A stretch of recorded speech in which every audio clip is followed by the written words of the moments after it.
I want you guys to take a moment. What does that future version of yourself look like? How can you show up for yourself today? Reflect on that as we move forward together. Hey, lovelies, and welcome back to Let's Talk, Let's Talk. I'm so excited to have you guys back around. Thank you for tuning in to another episode. Well, technically, this is my very first actual episode. So we are here. Today, we're going to be diving into something close to my heart. I'm sharing a bit about my own journey and what it's taken to show up fully for myself and what I've learned along the way. And to clarify, when I talk about showing up, I'm talking about, or I'm referring to that unapologetic, that self assured, aligned version of yourself that you know deep down you're capable of becoming. You know deep down that is your truest self, that is your inner being. And one thing I've realized is that personal growth often means unlearning things. If you guys need to check out Unlearn, that book, chef kiss. Anyways, it's about unlearning things that we thought we knew, especially all the things that we heard from childhood, parents. We're all on this world for the first time. And some days we're thriving, some days we're just surviving. That rhymed. And guess what? Both are valid. So if you're between the ages of, let's say, 25 to 35, especially to my ladies, I see you. This is such a pivotal time in life, and you feel like you're supposed to have it all figured out. Or maybe you're even questioning everything, like your career, your relationships, or even who you are. And I'm right there with you 100%. This process of healing and growth isn't about perfection, it's about showing up for yourself, even when it feels messy, like this hair right now, or uncertain, or just downright overwhelming. Because I definitely have those days as well. So, to share, one thing that helped me along the way was embracing tools that keep me grounded and aligned. These tools are not by all means a one size fit all solution, but they have been super transformative for me. I want to share a few that has helped shape my journey. And first and foremost, that I love the most, journaling and affirmations. Speaking life into myself and literally writing it down has been a powerful combo.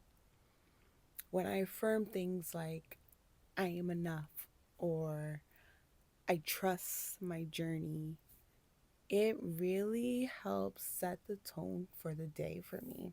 Alongside with that, with journaling, it also provides a safe space where I can communicate with my hands, write it down, process my emotions, find clarity, and rediscover strengths when things get a little chaotic or when things are just not making sense. Number 2, meditation and breathwork.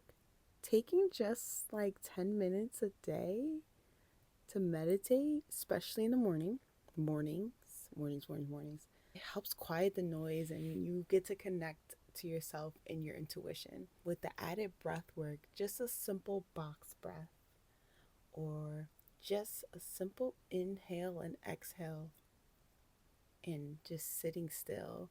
It helps me, especially when I'm overwhelmed. And it's amazing how peaceful you can find with just a few intentional breaths. And number 3 is all healing energy. For me, in particular, I'm specifically talking about Reiki and EFT tapping. Now, these tools have been a game changer for me, may I tell you. Reiki has helped me release stuck energy in any of my chakras, stuck, and helps me realign and rebalance.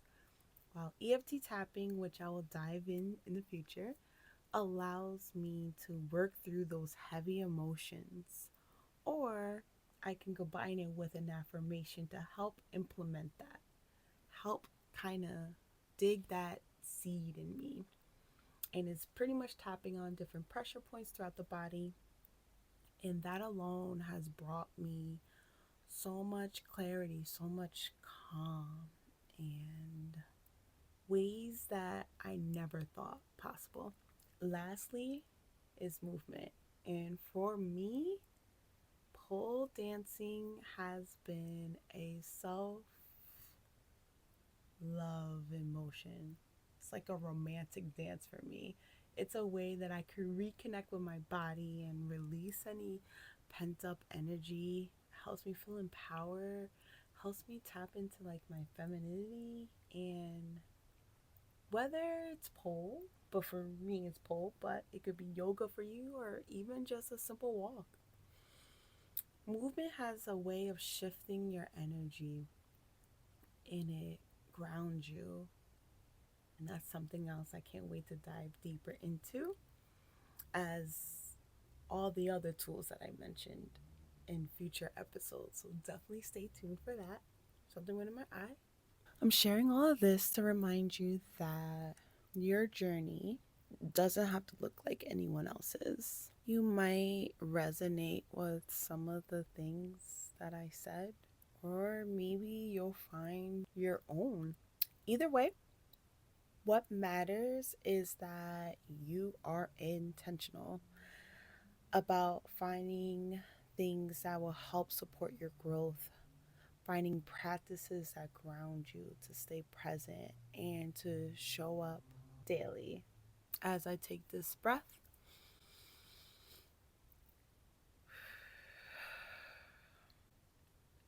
as we wrap up this episode, I want you to remember this. Healing is an ongoing process, and it's okay if you're still figuring out. I'm still figuring this out too. But what's important, or what I believe is most important, is that we keep showing up for ourselves and keep showing up as our own versions of what that means to you. Showing up as the version that you are meant to be on this earth. Feeling whole, aligned, and thriving. Remember, you are worthy of your own love, your own healing, your own attention. And never, ever forget that. Thank you so much for tuning in today. If this episode resonated with you, please don't forget to subscribe, leave a review, or share with someone who might need to hear this too. So, I will continue diving and we'll explore another layer of this journey, diving deeper into tools and different perspectives that can help you show up as your most best and authentic self. If you haven't already, I encourage you to go back and check out the prelude episode. It's a great way to know why I started and what you can expect from this space. And yes, I will be wearing the same fit, so don't be surprised. Until next time, remember, you're not alone. You're growing and you're becoming your best self every single day. Stay grounded, stay intentional, and keep showing up. Until next time, y'all, be well. Bye.